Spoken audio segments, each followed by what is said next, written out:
असली पुलिस द्वारा नकली पुलिस टीम की गिरफ्तारी के मामले की पुष्टि एएसपी ने कर दी है। पुलिस ने फलका थाने में अनुबंध पर काम करने वाले ड्राइवर के साथ 3 लोगों को गिरफ्तार कर लिया है, जबकि एक आरोपी फरार है। पुलिस ने मोरसंडा गांव से एक सफेद कार जब्त की है, जिसमें 4 बोतल प्रतिबंधित कफ सिरप बरामद किया है। आपको बता दें कि मोरसंडा गांव में किराना दुकान चलाने वाले राहुल की दुकान में थाने में अनुबंध पर नौकरी करने वाले ड्राइवर अमन कुमार, अमित, छोटू और ब्रजेश पहुंचे हैं। बड़ा बाबू द्वारा बुलाने के बहाने जबरन उठाकर ले जाने लगे। स्थानीय लोगों ने इसकी सूचना फलका थाने को दी, जिसके बाद इस पूरे मामले का खुलासा हुआ।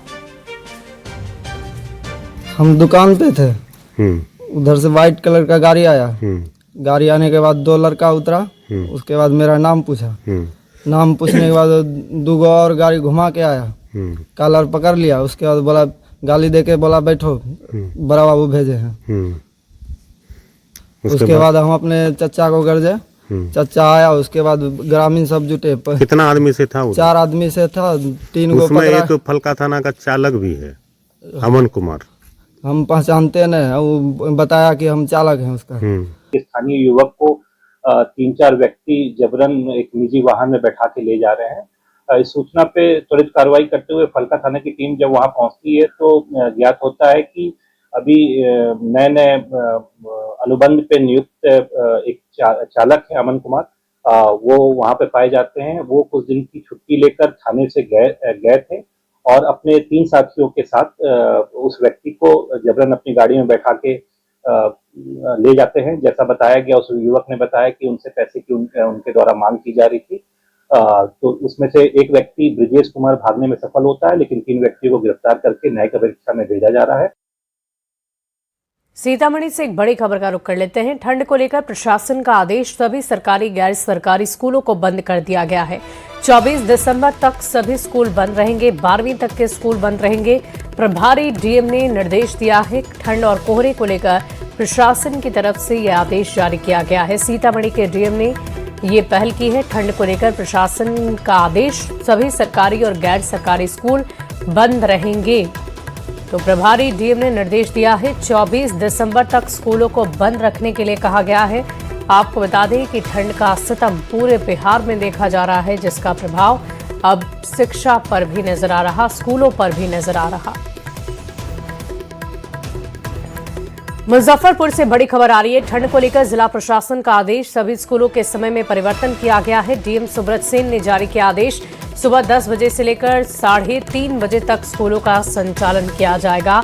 22 से 25 दिसंबर तक के लिए यह आदेश जारी किया गया है, यानी अगले 3 से 4 दिन तक मौसम के मिजाज में भी तब्दीली नहीं देखने को मिलेगी और इसीलिए एहतियातन ये कदम उठाया जा रहा है। बच्चों को किसी तरह की कोई परेशानी ना हो, इसलिए समय में परिवर्तन किया गया है। 10 बजे से दोपहर 3:30 बजे तक स्कूलों का संचालन होगा।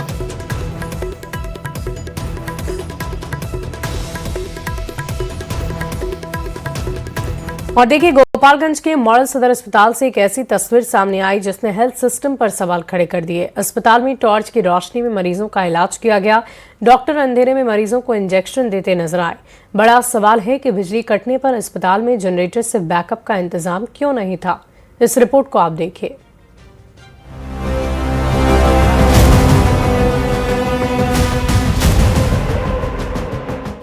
यह है गोपालगंज का मॉडल सदर अस्पताल। अस्पताल तो मॉडल है, लेकिन इसकी ये तस्वीर देखकर आप हैरान रह जाएंगे। इस अस्पताल में टॉर्च की रोशनी में मरीजों का इलाज किया जा रहा है। डॉक्टर साहब अंधेरे में मोबाइल की रोशनी में मरीज को इंजेक्शन दे रहे हैं।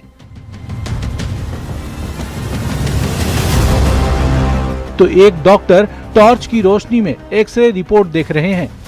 अस्पताल में मोबाइल की रोशनी में हो रहे इलाज का वीडियो लोगों ने शेयर कर अस्पताल की व्यवस्था पर सवाल खड़े किए हैं।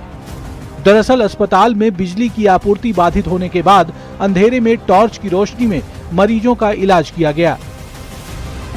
चढ़ाने के लिए, लेकिन लाइट का व्यवस्था नहीं है। टॉर्च लगा कर काम किया जाए। मोबाइल के टॉर्च से? कब से लाइट नहीं है? हम लोग आए थे तो सब था, लेकिन करीब लग रहा है कि आधा घंटा हो गया लाइट नहीं आई है। अभी नहीं। क्या बता रहे हैं लोग को?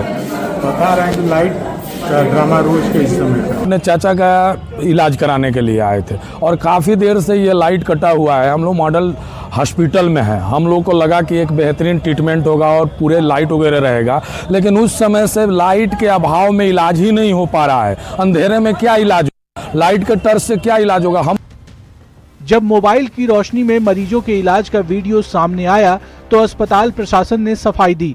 अस्पताल प्रशासन का कहना है कि मॉडल भवन के निर्माण में लगी कंपनी ने अब तक काम पूरा नहीं किया है। बारिश के दौरान पानी जमा होने के कारण मरीजों की सहूलियत के लिए इमरजेंसी वार्ड को शिफ्ट किया गया है। जल्द ही भवन निर्माण कार्य पूरा होने पर व्यवस्था में सुधार भी हो जाएगा। लेकिन अस्पताल की ये तस्वीरें कई सवाल खड़े कर रही हैं। क्या अस्पताल में मरीजों की जान से खिलवाड़ किया जा रहा है? बिजली कटने पर अस्पताल में जनरेटर से बैकअप का इंतजाम क्यों नहीं है? न्यूज़ 18 के लिए गोपालगंज से गोविंद कुमार की रिपोर्ट। पटना के बापू सभागार में बिहार ईंट निर्माता संघ का अभिनंदन समारोह आयोजित किया गया। इस समारोह में केंद्रीय मंत्री नित्यानंद राय, उप मुख्यमंत्री विजय कुमार सिन्हा शामिल हुए। केंद्रीय मंत्री नित्यानंद राय ने कहा कि ईंट भट्टे पर घुसपैठियों से काम न करवाएं। घुसपैठी से देश के युवा बेरोजगार नौजवानों की हकमारी हो रही है। घुसपैठियों को संरक्षण देना बंद करें। एक भी ईंट भट्ठा पर हाथ जोड़कर आग्रह के साथ आपको मैं कह रहा हूं कि कोई घुसपैठिया मजदूर नहीं रहना चाहिए।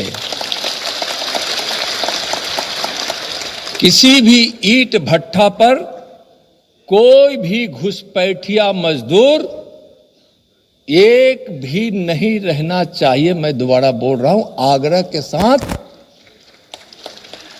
अगर वह है तो आप देश के कानून को तोड़ रहे हैं। तो आज के बाद अगर कहीं है भी तो हम आग्रह करेंगे, अगर आप घुसपैठिए से काम कराते हैं थोड़े से कम मजदूरी देकर, कम मजदूरी में वह अगर आपको मजदूर उपलब्ध हो जाता है, नुकसान तो हो रहा है। उसके बदले हमारा बिहार का, हमारे देश का श्रम क्यों नहीं लगे? राजनीति की दुकान जरूर चलाइए, लेकिन राजनीति की दुकान खोलने के लिए आपके पास तक पहुंचाने का जो अव्यव राजनीतिक दल बनते हैं वह भी हमको मालूम है। नालंदा के अंतर्राष्ट्रीय कन्वेंशन हॉल में 21 से 25 दिसंबर तक 5 दिवसीय नालंदा साहित्य विकास उत्सव का आयोजन शुरू हुआ। इस कार्यक्रम में राज्यपाल आरिफ मोहम्मद खान, सांसद शशि थरूर समेत कई विशिष्ट अतिथि शामिल हुए। राज्यपाल को गार्ड ऑफ ऑनर दिया गया। उत्सव में देश विदेश के साहित्यकार भाग ले रहे हैं और विरासत, भाषा और साहित्य पर चर्चा हो रही है।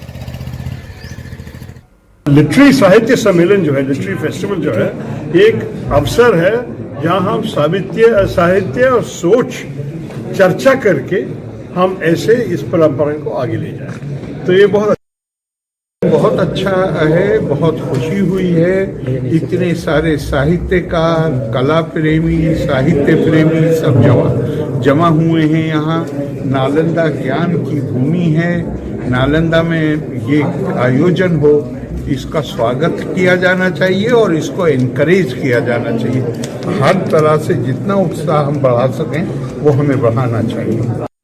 अगली खबर मुंगेर से है, जहां मुख्य सचिव प्रत्यय अमृत ने संचालित विकास योजनाओं की गहन समीक्षा की है। उनके साथ प्रमंडलीय आयुक्त, डीआईजी, जिलाधिकारी, एसपी समेत कई अधिकारी मौजूद रहे। उन्होंने प्रस्तावित गंगा पथ निर्माण के अलाइनमेंट के लिए स्थानीय निरीक्षण किया और काम में तेजी लाने के निर्देश दिए। इसके बाद मुख्य सचिव ने निर्माणाधीन मेडिकल कॉलेज का जायजा लिया। मंदिर का ही सब पार्ट है। और देखिए, बेंगलुरु में लेट्स इंस्पायर बिहार की पहल के तहत बिहार @2047 विजन कॉन्क्लेव सीजन 3 का आयोजन किया गया। The Oxford college of science, arts, commerce and management Bengaluru में इस कार्यक्रम का समापन हुआ। ऐतिहासिक आयोजन में बिहार और प्रवासी समुदाय से जुड़े 1200 से अधिक प्रतिभागियों ने हिस्सा लिया, जिसमें लगभग 900 उद्यमी, उद्योग जगत के प्रतिनिधि, आईटी प्रोफेशनल्स, विचारक, स्टार्टअप प्रतिनिधि शामिल थे। इसका समापन व्यापक बिहार @2047 विजन डॉक्यूमेंट के विमोचन के साथ हुआ। उद्घाटन सत्र में अतिथियों में उद्योग मंत्री डॉक्टर दिलीप जायसवाल, IPS अधिकारी विकास वैभव, विधायक मिथिलेश तिवारी, विधायक राजीव रंजन सिंह और ऑक्सफोर्ड एजुकेशनल इंस्टीट्यूट के chairman doctor SNVL Narasimha Raju मौजूद रहे।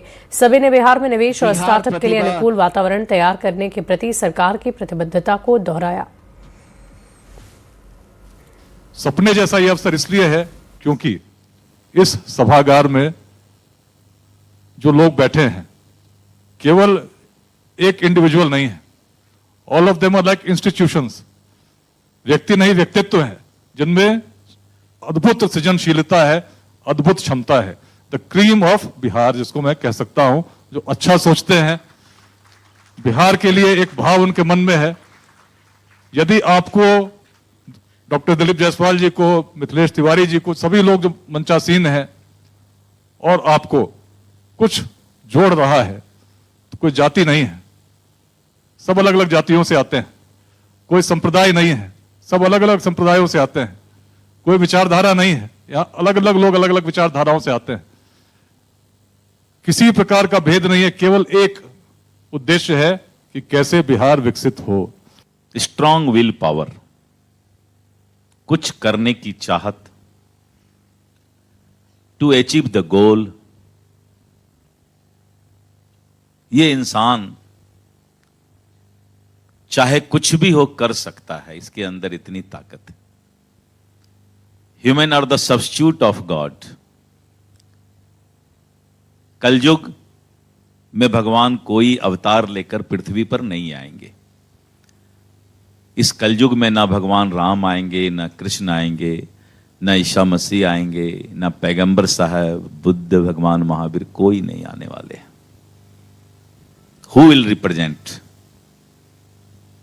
आखिर इस दुनिया को देखने वाला कौन होगा जब वो लोग नहीं आएंगे? तो वो आप हैं। यहाँ रुकते हैं एक छोटे से ब्रेक के लिए। खबरें लगातार जारी है।